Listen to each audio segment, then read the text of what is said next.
I am a diagnosed, clinically depressed creator, and I want to make something abundantly clear before we get into things. I create consistently because I've built systems for the days when I feel like nothing. Depression has so many different forms. Some days it looks like this, on top of the world, feeling so high. And then the next day it can look like this. It'll come crashing down in an instant. This video isn't about pushing harder and hustling and trying to grind your way through. It's about systems and processes that I use so I can still function, I can still create, and I can still keep living, even when my brain is fighting against me. And if you're a creator who's struggling mentally, creatively, or even both, this might help. I'm going to walk you through these three things. 1, how I create when I'm low. 2, how I track that progress even when my brain is telling me I'm failing. And 3, how I reward myself without burning out. These systems didn't just help my mental health. These systems actively and quietly help me sustain and build my career. The first thing we're going to talk about is the minimum viable creation. When you're struggling with depression, the biggest lie that your brain tells you is that when you can't do everything, you do nothing. This is where I had to stop designing my workflow for good days and start designing them for the bad ones. Your minimum viable output should be set for when you physically cannot create, when the world is against you and when your brain is fighting you.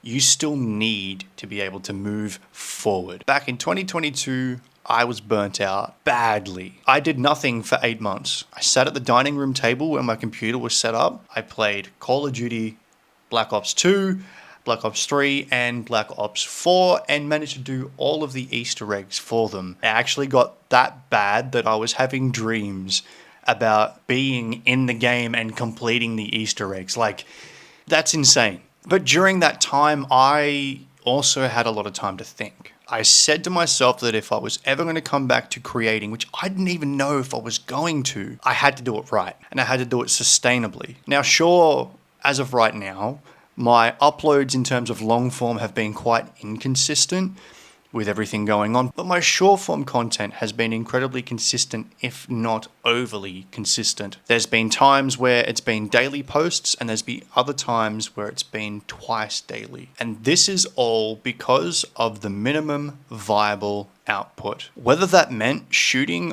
on my iPhone or whether that meant strapping my Osmo Action to my chest and just walking around somewhere and taking photos.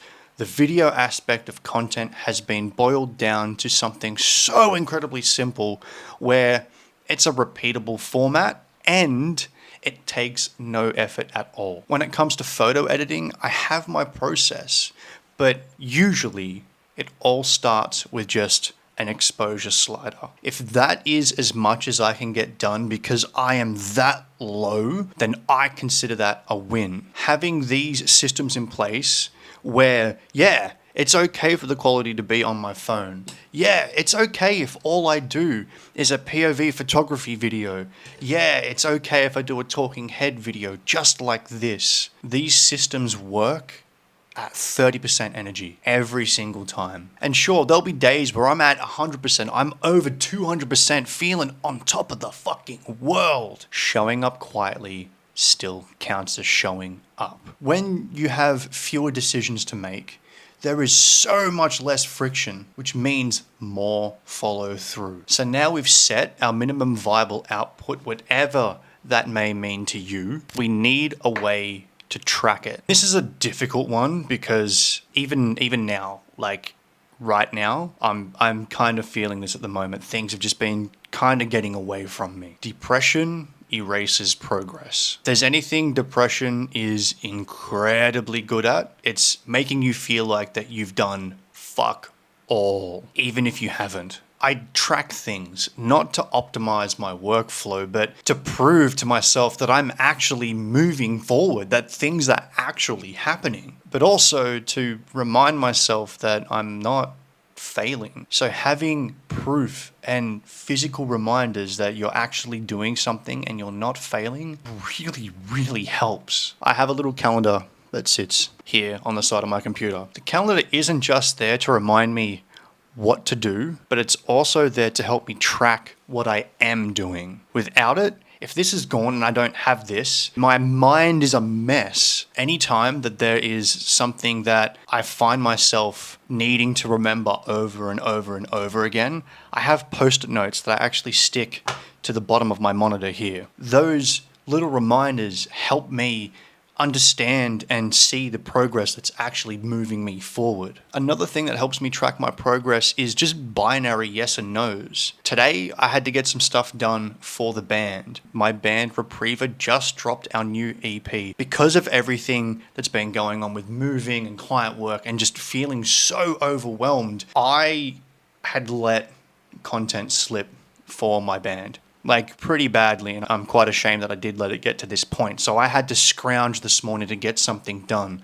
But even though it wasn't 100% perfect, do you know what Jesse, our bassist, said to me? I said in the band chat, it's cutting it close, but the out now content is almost here. He said, you got there. That's all that matters. And that's the truth. It doesn't matter if it's at 100% or whether it's at 50% or 30%. I got there in the end. And that binary answer of I had to do something, it wasn't perfect, but I got there in the end, that set up the rest of today to be such a fucking good day. Just that simple act was enough to show, okay, yeah, this is proof we're moving things forward. Having undeniable proof that you did the thing is a fantastic way to track what you're doing, even when your brain tells you you're not. The next thing I want to talk about is the reward. Now, it needs to be permission, not punishment. No rest until it was earned and no satisfaction until I was exhausted. Now you can probably guess how that made me feel and maybe you can relate to it, but having that mindset, it doesn't work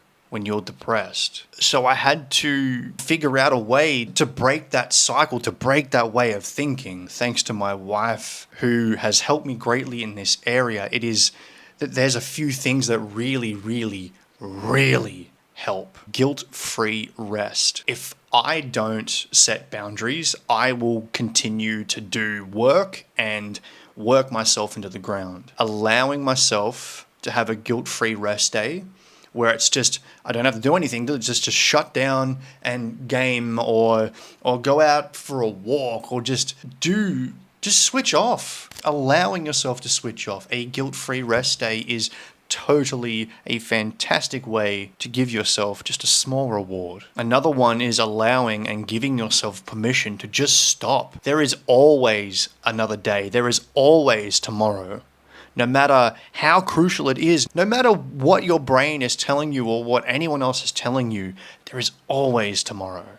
You can do it tomorrow. To give you an example, right? From October until December, I had made the most money I have ever made in my entire life from 2 clients. It was awesome. It was such a great feeling. And because of that, I felt like I needed to work in order to keep up with things. And so I started to do, 12-hour days, 14-hour days, 16-hour days. I would get up around 6 a.m. and start work, and then I wouldn't finish until 6:30 p.m., or I would push it until 8:39 p.m. I was doing that 7 days a week for 3 months straight. Now, over Christmas, I afforded myself a break completely. I say completely, but to me, a complete break means no pressure whatsoever. And within that became a lot more creativity, and I gave myself permission to stop. That proved to me that I can push when I need to, but I can also stop when I need to. My reward system that I've set up here